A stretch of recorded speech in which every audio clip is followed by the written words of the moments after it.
श्रीभगवानुवाच अनाश्रितः कर्मफलम् कार्यं कर्म करोति यः स सन्न्यासी च योगी च न निरग्निर्न चाक्रियः यं सन्न्यासमिति प्राहुः योगं तं विद्धि पाण्डव न ह्यसन्न्यस्तसङ्कल्पः योगी भवति कश्चन आरुरुक्षोर्मुनेर्योगम् कर्म कारणमुच्यते योगारूढस्य तस्यैव शमः कारणमुच्यते यदा हिनेन्द्रियार्थेषु न कर्मस्वनुषज्यते सर्वसङ्कल्पसन्न्यासी योगारूढस्तदुच्यते उद्धरेदात्मनात्मानं नात्मानमवसादयेत् आत्मैव ह्यात्मनो बन्धुः आत्मैव रिपुरात्मनः बन्धुरात्मात्मनस्तस्य येनात्मैवात्मना जितः अनात्मनस्तु शत्रुत्वे वर्तेतात्मैव शत्रुवत् जितात्मनः प्रशान्तस्य परमात्मा समाहितः शीतोष्णसुखदुःखेषु तथा मानापमानयोः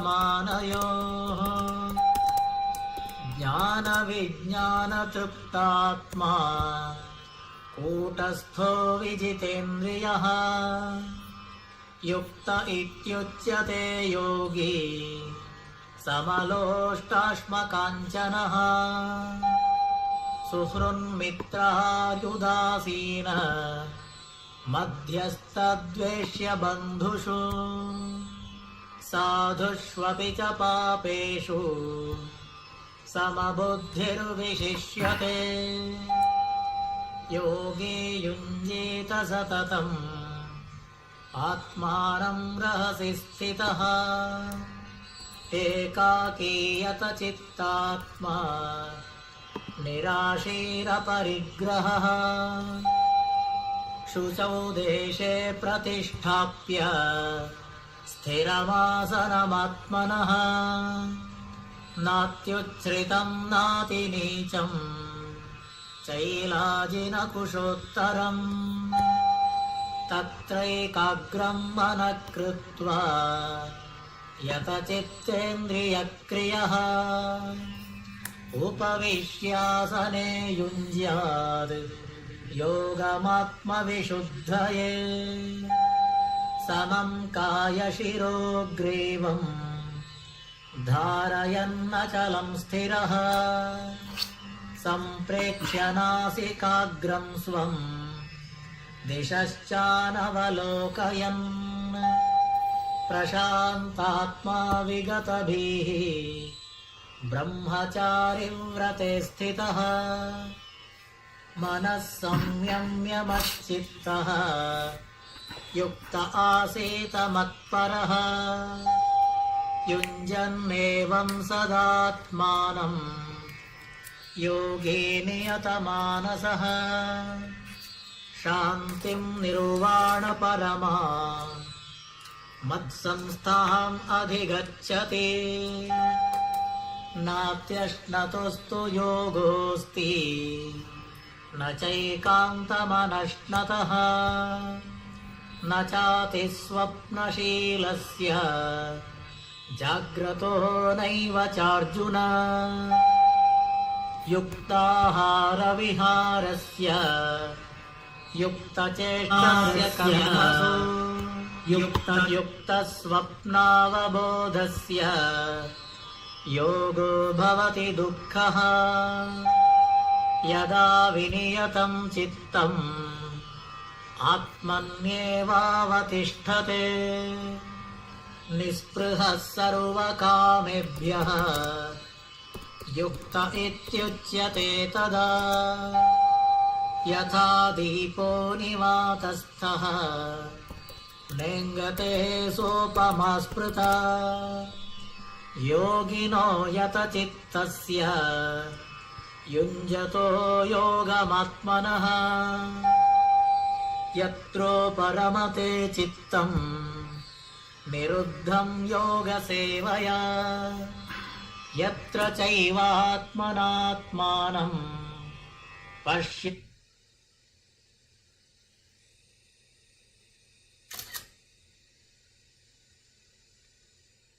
पश्यन्नात्मनि तुष्यति सुखमात्यन्तिकं यत्तत् बुद्धिग्राह्यमतीन्द्रियम् वेत्ति यत्र न चैवायं स्थितश्चलति तत्त्वतः यं लब्ध्वा चापरं लाभं मन्यते नाधिकं ततः यस्मिन् स्थितो न दुःखेन गुरुणापि विचाल्यते तं विद्या दुःखसंयोग वियोगं योगसञ्ज्ञितम् स निश्चयेन योक्तव्यः योगो निर्विण्णचेतसा सङ्कल्पप्रभवान् कामान् त्यक्त्वा सर्वानशेषतः मनसैवेन्द्रियग्रामम् विनियम्य समन्ततः शनैः शनैरुपरमेद् बुद्ध्या धृतिगृहीतया आत्मसंस्थं मनः कृत्वा न किञ्चिदपि चिन्तयेत् यतो यतो निश्चरति मनश्चञ्चलमस्थिरम् ततस्ततो नियम्यैतत् आत्मन्येव वशं नयेत् प्रशान्तमनसं ह्येनं योगिनं सुखमुत्तमम् उपैति शान्तरजसं ब्रह्मबोधमकल्पयम्. Hari Om. Good evening. A very warm welcome to all of you. Please come.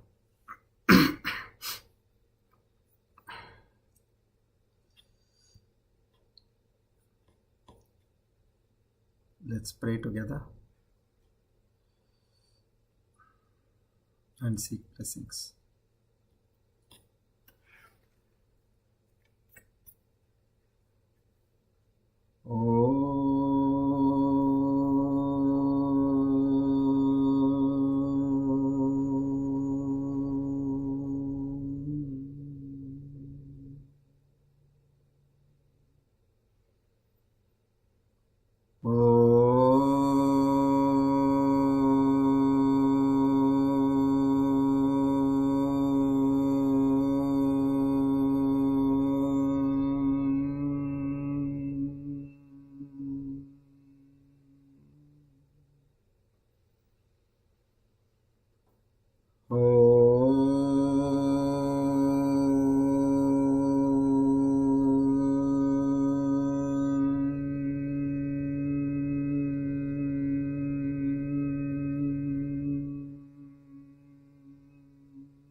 Asato ma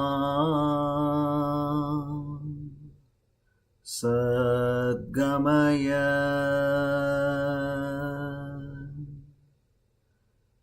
tamaso ma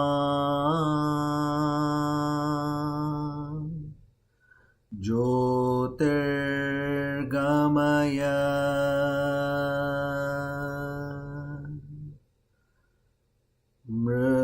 mrityorma amritam gamaya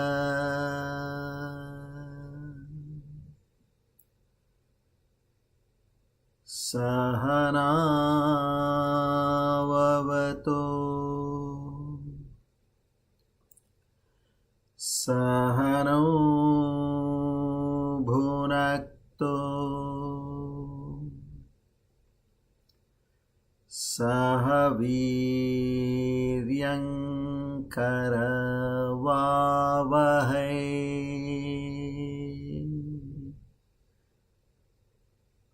Tejasvinavadhitamastu Ma Vidvishavahai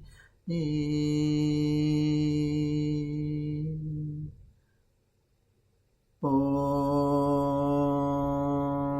Shanti Shanti Shanti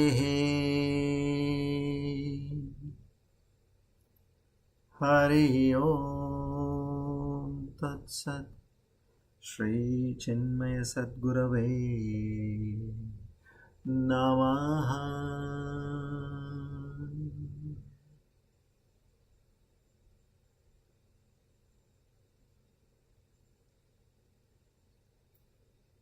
O my beloved Lord,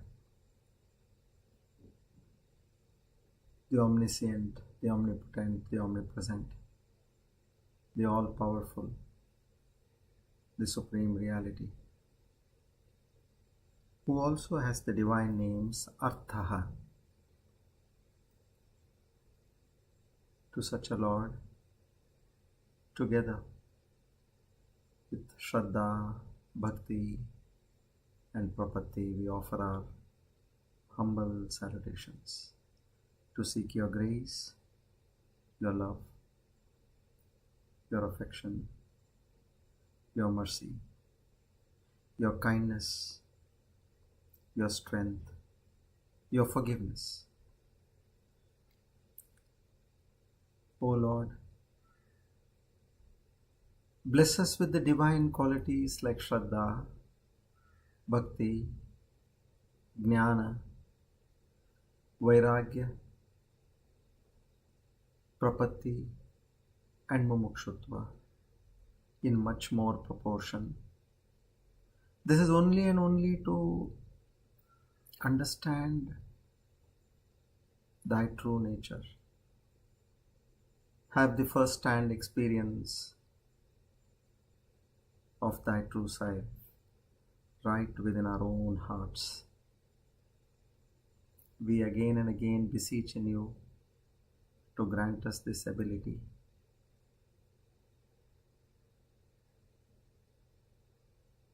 And at the end of our lives, bless us that we reach thy holy feet. Our humble salutations to the Guru Parampara. Om Tat Sat.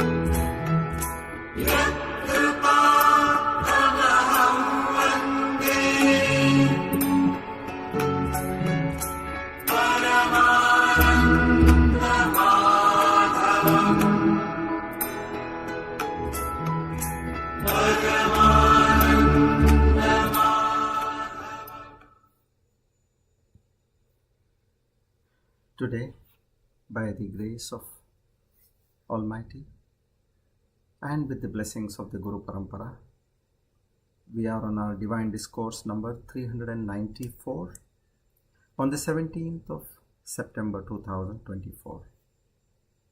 Swasti Shri Krodhinama Samvatsara Dakshinayam Varsharutu Bhadrapada Masa Shukla Paksha Chaturdasi Paurnamyatito Shula Nakshatre Shula Yoge Vanijakarane. On this auspicious day of Ananta Chaturdasi and Purnima,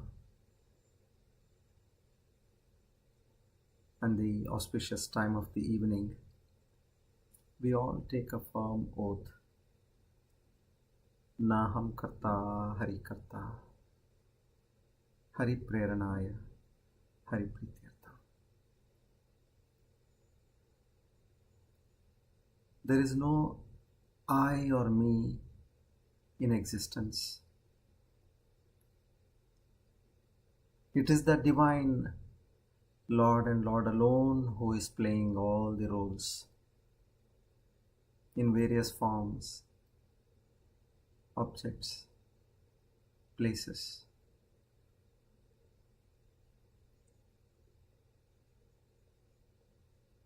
To curb this I firmly believe that all that is happening in my so-called life, be it by every situation, incident, occasion, circumstance, a happening by a person, object or place, I consider that it is the play of this Lord who has orchestrated every aspect of my life only and only to lift me from this ocean of births and deaths. Time to time, He creates different situations in my life to increase my decisive power, to increase my vairagya, to increase my viveka shakti, and to decrease the attraction towards the world. In this way, I completely surrender and I accept every aspect which comes to me in my life as His sheer prasad, without questioning a wee bit. I take everything gracefully and live up to His expectations. I once again pray to the Almighty to take me firmly on this path of sadhana. Whenever the ego is there or the Maya Shakti is there to crush me down, I seek His blessings to combat these two powerful sources of bondage. Our salutations to the Guru Parampara once again. Om Tat Sat.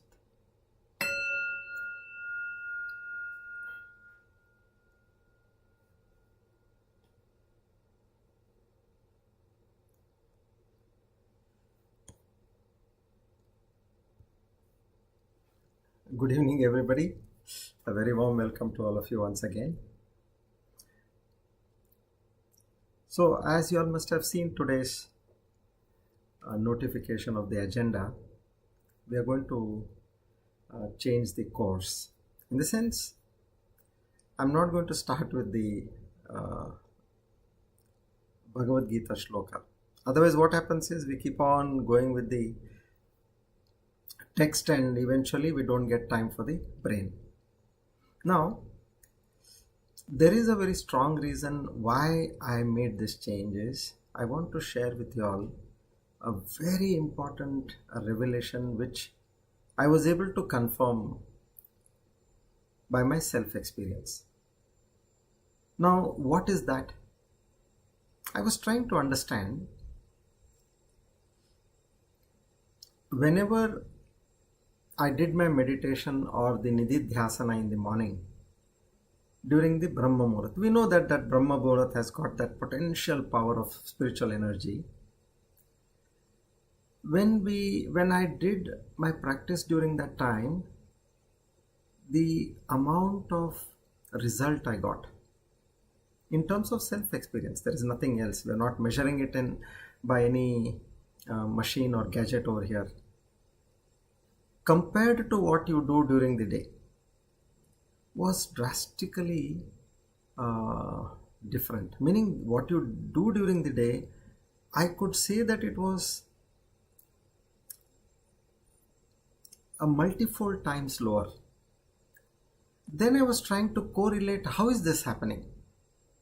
Is it that only the power of the Brahma Muhurath is causing this difference? Or is there anything else which can support me to say that there is something unique happening during this time? So, and there I got an answer, which was the waves in our brain during the Brahma Muhurath and done in a particular way, you are able to achieve that tenfold benefit. I did try making variations in the way, in the Brahma Muhurath, making some changes in the process of meditating, but the results were proportionately, I would say that they were proportionately showing a variance. So then I was able to precisely pinpoint that if you want the maximum result, one is the time, the Brahma Muhurath, and the second is what is should be the state of your brain. Now that is what I'm going to share with you today. So it's all about optimizing our energies and the results. See, we don't have another 50 years or 100 years to our account now. What we need is quick results, qualitative and potential quick results. Okay, so this is one which I would like to share. We'll understand the functions of the brain. So this is, today's understanding is purely of how to use the brain to our maximum benefit. Okay, so for that we need to understand how the brain works. So here I'll just take a recap from where we had understood in our previous class, okay, in our sessions, okay, and then we will move forward. Now, primarily, this is done by, this particular research was done by one Dr. Shweta Adatia. Now, why are we using all this information? Why are we learning about the brain? Number one, to ensure that we get optimum results, as I just now mentioned. And two, to know that how the Creator has created this mind and body, and to clearly understand that you don't own it. It does not belong to you. See, some facts are, this is my body, these are my eyes, these are my legs, these are my hands, these are my ears. All this we have been very strongly associated, and we have actually encroached, encompassed, and we are saying this belongs to me. But now when you listen to and understand how the structure of the brain is, you will be dazzled to see, and you will say, no, I don't have anything to do with this. It will become much easier for you to drop it. So these are the two primary reasons. So now the brain, which we can say is the master in us, it amounts to about 2% of the body weight, but it consumes 20% of the body energy. And what is its liking? What does it look forward? The brain, it looks forward for fat. So if you want to be brainy, and if you want to solve anything to do with the brain, you have to consume a decent amount of quality fat. This is one thing which I am practicing. Okay, now this brain consists of about 100 billion neurons. 100 billion means 1 billion is 100 crores. So in that way, 100,000, 10,000 crore neurons are there in our brain. And then at the end of every neuron, there is something known as a synapses. I will show you all the pictures. And they are in trillions, meaning 1 trillion is 1 lakh crore. That is the size of that is the structure of a brain. After I give you all this explanation, I'll take you through the pictures one by one. Now, every neuron has a tail, a small tail at the end, which we are talking about 100 billion, 100 billion meaning 10,000 crore neurons. Now, all those tails, if you put the length together, it comes to almost about 1,80,000 kilometers. 1,80,000 kilometers. And where is it now? In this small head. So in this way, now this brain, how does it function? These 2 nerve cells, when they have junctions, which is known as the synapses, they communicate with each other by transmitting signals. Have you ever realized when you see something, it is the light which goes into your eyes. The light enters your eyes, falls on the retina, and that image is further through the optic nerve. That image is carried over, and when it is given to the brain, eventually the brain converts it into an electrical energy. There is no light.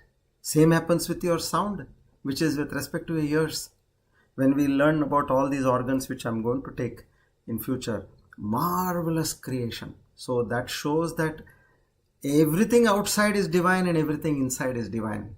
What is not divine is this silly thing that I. That's it. So these neurons, now they release chemicals called as neurotransmitters. And these chemicals from each and every, like this, between that small gap of that neurons, which we call as a synapse, they receive this and then they pick up the message and they pass it on. Marvelous functioning. So these synapses are required for anything. If you want to think, you need. If you want to move, you need. If you want to lift something, you need. If you are having some emotions, you need. So for every aspect of your body, there is a firing in the brain and there is a communication with these neurons. And those neurons, they communicate with your organs of action and your sense organs, and eventually your life goes on. Okay? Now, these synapses, what I was talking, the speed of growth per second is about 7,500 synapses are growing in your body every minute, every second.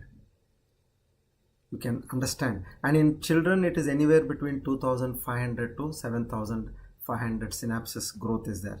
So which virtually means when a child is between 0 to 6 years, you can actually make a blueprint of the child's brain to that extent. Now science is saying and now there is a reason. Now you can't do with saying something to the child or externally doing anything. That has again got to do with meditation and pranayam, which of course children are not able to do. But given the fact, if they're able to practice some mantra chanting and just chanting Om or listening also, that changes this synapses which are being born at this rate, that will take the child to a next level.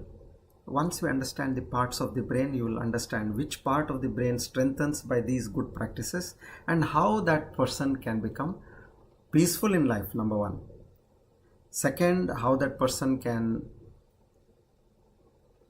can face adversities in life.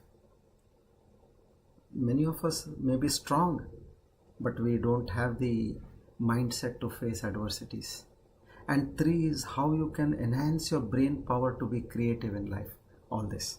So now what are the 3 important parts of the brain? Let's understand that quickly.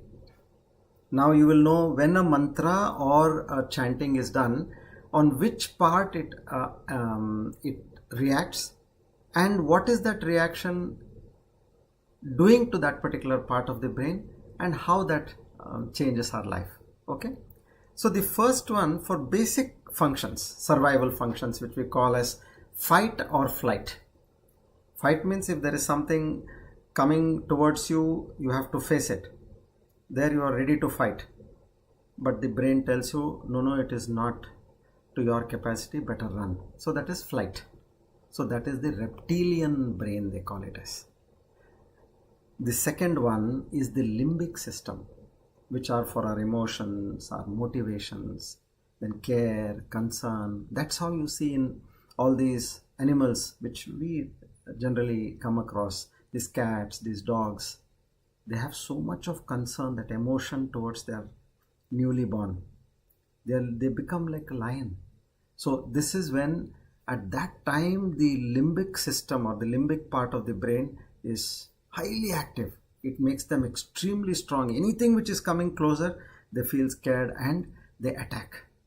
And the third part is the neocortex, which takes us for our advanced cognitive abilities. Now this neocortex, over the last few centuries, we have been seeing that this development is happening in the neocortex in a very big way.